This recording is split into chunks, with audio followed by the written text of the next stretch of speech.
impacts of 60 gigahertz are not widely published information, but here's what I can tell you. And it's in part, ironically, from the promotional material of the big telecom companies themselves. Here it says, 60 gigahertz has a very distinct impact on none other than oxygen itself. Yes, here are the articles released by companies who are touting the benefits of 60 gigahertz. They openly admit that 60 gigahertz is absorbable by oxygen. You can see in this graph here its impact on oxygen. All the frequencies before 60 gig are non-impacted. Then once it hits that frequency, it spikes and becomes hugely absorbed by oxygen. Now in this article by the companies selling products that are going to run on 60 gig, they say that it's going to help its interference levels. Oh, isn't that nice? They don't want your first shooter video games to lag. And most of us know from mainstream releases promoting FIVEG that things like water and trees are going to get in the way of this frequency.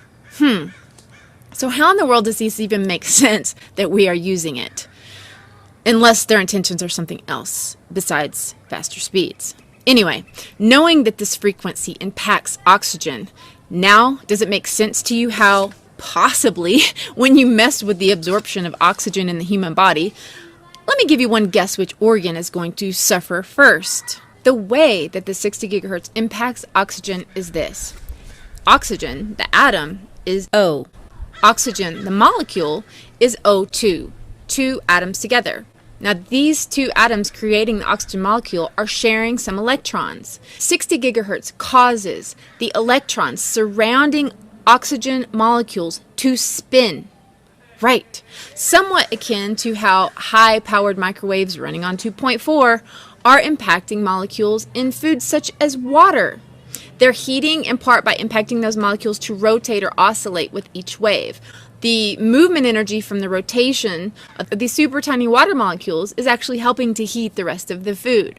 So in a similar way that 2.4 causes H2O to oscillate, 60 gigahertz, even at lower powers, is causing the electrons on oxygen molecules to spin. And as you might imagine, changes to the spin frequencies on oxygen electrons can have impacts on human biology. When you breathe in, the reason that breathing air into your lungs gets oxygen into your blood and therefore in important places like your brain is because the oxygen entering into your lungs gets picked up by a very important iron-containing protein called hemoglobin in your blood. But the unfortunate impact of oxygen molecules spinning the electrons is that it makes the hemoglobin unable to uptake the oxygen and get it to the rest of your body. Now, this info was taken from a textbook called Magnetobiology, Underlying Physical Problems. But even beyond this, isn't the fact that the telecom companies are admitting that 60 gigahertz is absorbable by oxygen just stunning information? And shouldn't the fact that 60 gigahertz even fundamentally interacts with oxygen, the most abundant and arguably most important element to all of biological life, be headline news that stops everything until we deeply test the implications of that? If you believe that they must have already tested 60 gigahertz for health and safety, please listen very carefully to what Big Telecom admits when they were asked that very question. 5G, as you well know, also uses higher frequency waves that don't travel as far and will rely on a network of hundreds of thousands, potentially millions of small cell sites. And the question then is, are there any health implications, any public safety implications? So my question for you, particularly Mr. Gillen and Mr. Berry. Thank you, Senator. I think, thank you for your focus on the issue. Safety is paramount, and as you alluded to, we rely on the expert agencies, we rely on the findings of the FDA and others as to the requirements to keep all of us safe.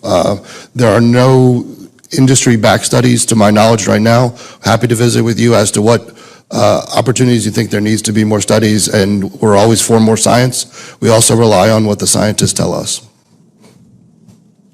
So essentially, the answer to my question, how much money? Zero. I can certainly follow up with you, Senator. To my knowledge, there's no active studies being backed by industry today.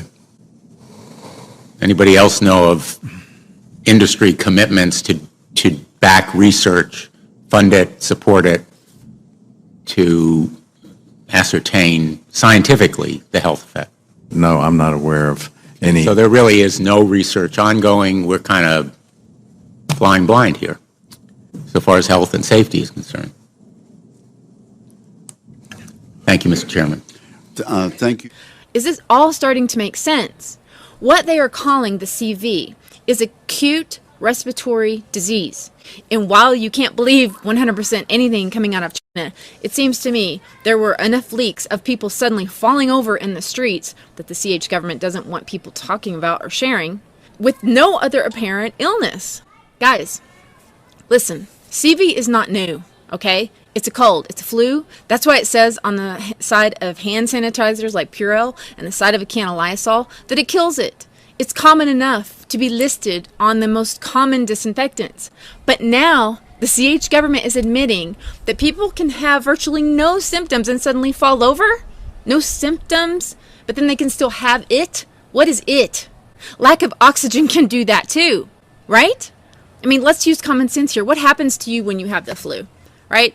You start to feel bad, achy, you call in sick, you don't want to go outside, you go to lay down in bed, mama brings you some chicken noodle soup, right? Or you just bopping around fully clothed, doing normal things, and fall over? If your lungs are not able to put oxygen in your blood, how long would it take you to fall over? Not long.